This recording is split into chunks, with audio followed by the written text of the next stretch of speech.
I'm Suzi Conklin. Welcome to So You Don't Know Jack About Cooking. I'm here with Jack Danger, of course, and today Jack and I take on, no, not knives.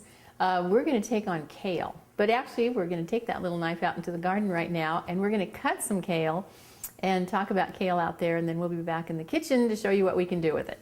Stand by. Well, do you know that kale is a very interesting vegetable? First of all, it's a part of the cabbage family. Mm-hmm. And during World War II, victory gardens are really encouraged to grow kale because of, the rationing and stuff, that this gave you a lot of vitamins.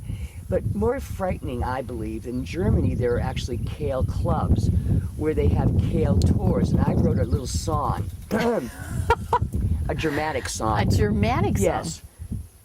Kale is good for you, eat your kale, kale makes you strong, you can't go wrong with kale. And I need lederhosen, and I would be perfect. But I find, also kale is also one of those things during the winter, when you have your community CSAs, right. You always get kale and you go, oh, not more kale. What am I going to do with it? We live in the Columbia Gorge, where there is a kind of a relatively short growing season, and it's a fabulous area for fruit trees. I mean, we're known for pears and cherries and apples here, but over the past couple of years, gardens and stands have just been thriving. So we're in the garden today, and one of the things that we have to worry about in the gorge, of course, is the wind. Yep. Because, everybody knows it's the wind capital of the world, windsurfing, and people think you can't grow because the wind does take the moisture out of the soil. But, as we know, and as we sing many times, how many kale can you grow?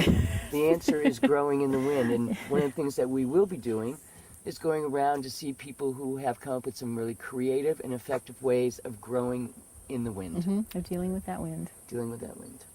Jack, we have a couple of choices here. One thing that I've just kind of been doing is taking the outer leaves of the kale and then leaving the plant to produce more leaves. And I think we can do that for a couple of plants, and then I'll just go ahead and cut this one off, and we'll take that into the kitchen and use it. So you could just take some of these big leaves off. And go use them, yeah. But you just took the whole thing out. I took that whole thing out, but we're going to just take a couple of these other ones, the outer leaves of these other ones. Because those are the two options. Either just keep kind of harvesting these outer leaves, or go ahead and take the whole plant.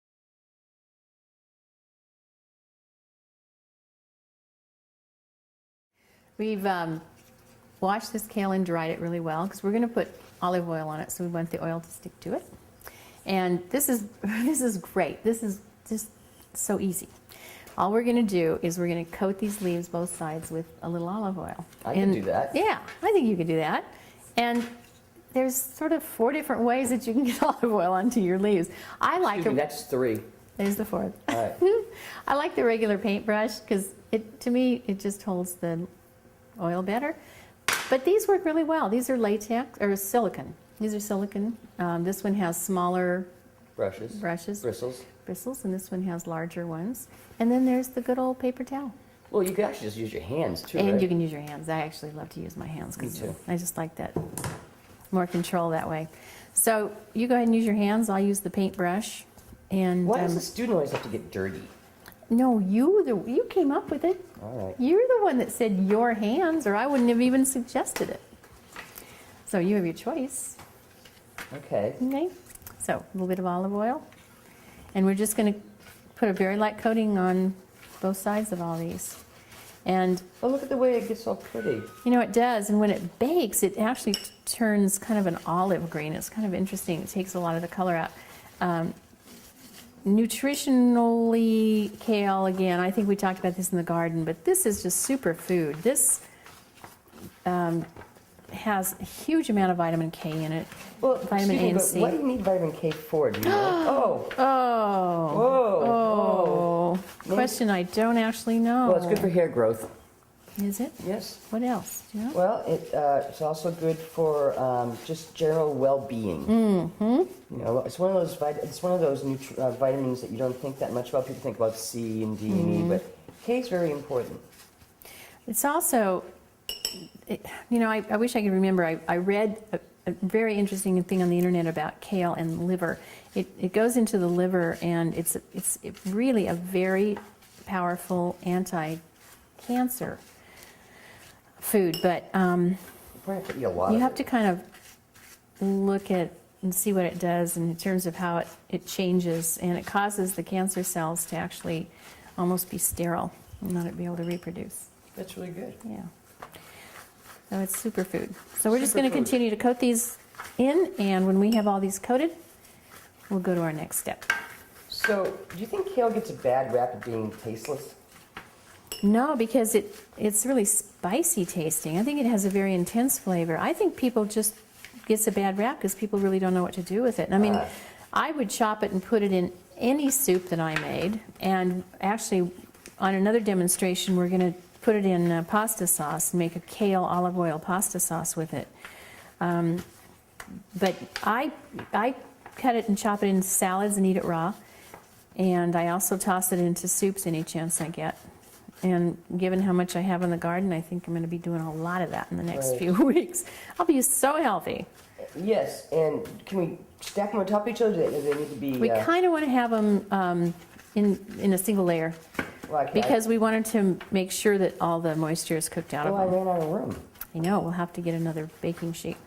Well, are we going to go to the food bank? Or do it with in, this, or- now, this goes in the oven at 350 degrees for just 15 minutes. All right, Then we'll see what it looks like. all right. So let's go check our kale. Okay. Wish I had a glove. Oh, I'll have to get you a I'm gonna glove. make. I get one of those gloves. This is our kale chips. And, you know, they've retained their color. You can hear that they're crispy. You know, they've got a lot of crunch to them.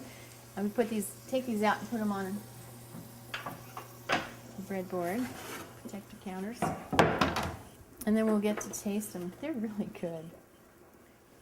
There you go. So we're gonna finish these off with finishing salt. Yes, finishing salt is the really, really coarse salt that actually looks like it has some moisture in it. It's kind of clings together. And so we're just gonna put finishing salt on. But if you didn't have finishing kale. salt, you could use. You could any use salt. any salt. And also, you can put some pepper on it. You can put some cayenne on them. Sure. Let me know when, Fucking amazing. isn't that good? Isn't that good? I love these. I love them. I'm surprised. I'm shocked. I could just eat them all day long.